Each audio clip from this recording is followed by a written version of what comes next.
सदस्यता रद्द होने के बाद विपक्षी दलों के सांसदों ने प्रदर्शन किया। कांग्रेस नेता राहुल गांधी की संसद सदस्यता रद्द कर दी गई। इस फैसले से पहले कांग्रेस समेत 14 विपक्षी सांसद फिर दिल्ली की सड़क पर प्रोटेस्ट किया। विपक्षी दलों ने विजय चौक तक निकाला मार्च। पोस्टर विपक्षी सांसदों ने लिए थे, उन पर लिखा था लोकतंत्र खतरे में है। सदस्यता रद्द करने के फैसले के बाद कांग्रेस अध्यक्ष मल्लिकार्जुन खड़गे ने कहा कि लोकतंत्र की हिफाजत के लिए हमें जेल भी जाना पड़ेगा तो वो भी होगा। दिल्ली में कांग्रेस दफ्तर पर कार्यकर्ताओं ने प्रदर्शन किया, पुलिस से झड़प हुई, कुछ कार्यकर्ताओं को हिरासत में लिया गया। कर्नाटक में भी कांग्रेस चीफ डीके शिवकुमार को हिरासत में लिया गया। कांग्रेसी दफ्तर के बाहर राहुल की सजा के विरोध में कार्यकर्ताओं और पुलिस के बीच में जमकर झड़प देखने को मिली। इसके बाद लोकसभा और राज्यसभा की कार्यवाही भी स्थगित कर दी गई है। अब राहुल गांधी की सदस्यता निरस्त होने के बाद अब राजनीतिक तौर पर बवंडर होना लगभग तय माना जा रहा है, लेकिन बीजेपी भी पीछे हटने के मूड में नहीं है और ना ही कांग्रेस सहित अन्य विपक्षी दल। अब ये तो आने वाला वक्त ही बताएगा कि इस मुद्दे पर फाइनल होगा क्या। अमित जीजू, दिल्ली समाचार 24। देखिए, आज सभी पार्टी के एमपीज और फ्लोर लीडर्स हमारी जो डिमांड जेपीसी का था और है, उस डिमांड को लेकर हम सभी लोग आज फिर एक बार यहाँ विजय चौक पे प्रदर्शन कर रहे हैं। एक बात तो इससे साफ और जाहिर होता है कि मोदी जी जनता से कुछ छुपाना चाहते हैं।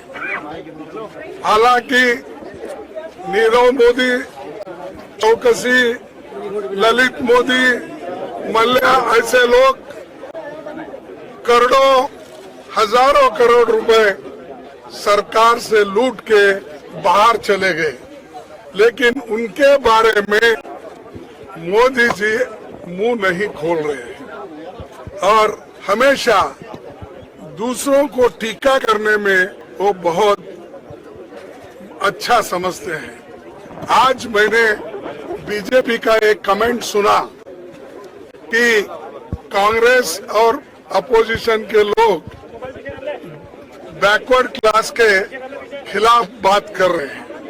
अरे भाई, बैकवर्ड क्लास जो चोरी करके भाग गए वो बैकवर्ड क्लास के हैं?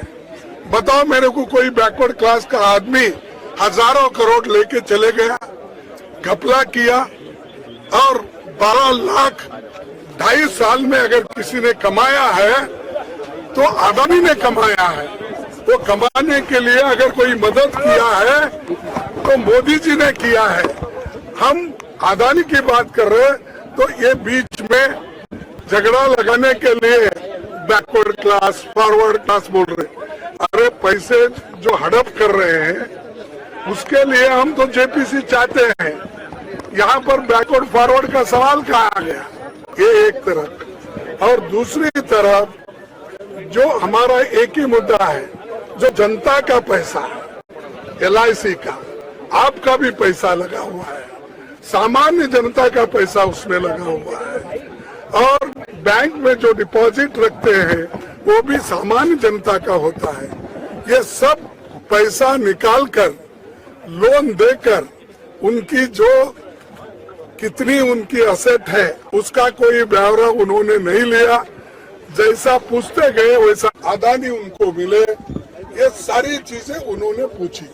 क्या ये गलत है? पार्लियामेंट में इंफॉर्मेशन लेना गलत है?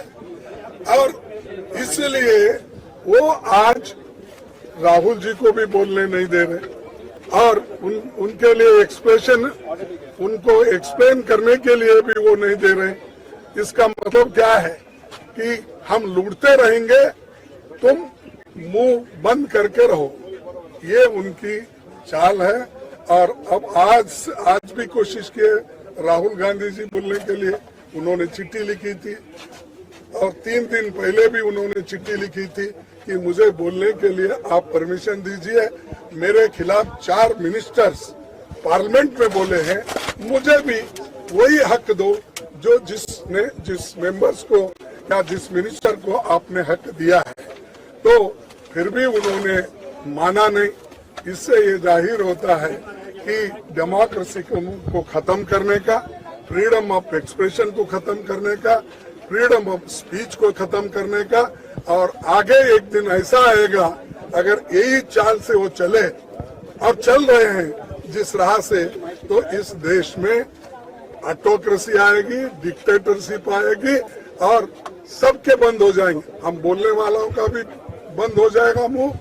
आप जो आज रिकॉर्डिंग करके सो टीवी में दिखाते हैं, लिखते हैं, वो भी बंद हो जाएगा। तो इसीलिए सबके लिए लड़ रहे हैं।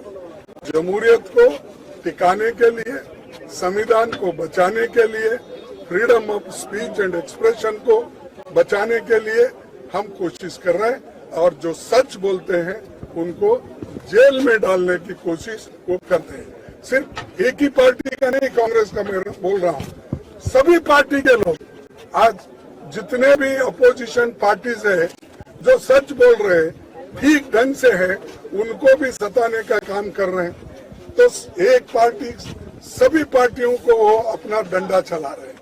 तो ईडी का धमकी दे रहे हैं, सीबीआई का धमकी दे रहे हैं, और ये धमकियां जो वो लोग दे रहे हैं इसलिए दे रहे हैं कि डेमोक्रेसी में कोई बात न करे और उनके खिलाफ कोई बात न करे। ये उनकी मंशा है, लेकिन हम रुकेंगे नहीं। हम अपनी बात को रखते जाएंगे, लड़ते जाएंगे, और देश बचाने के लिए, डेमोक्रेसी बचाने के लिए, संविधान बचाने के लिए पूरी कोशिश हम सभी लोग मिलकर करेंगे।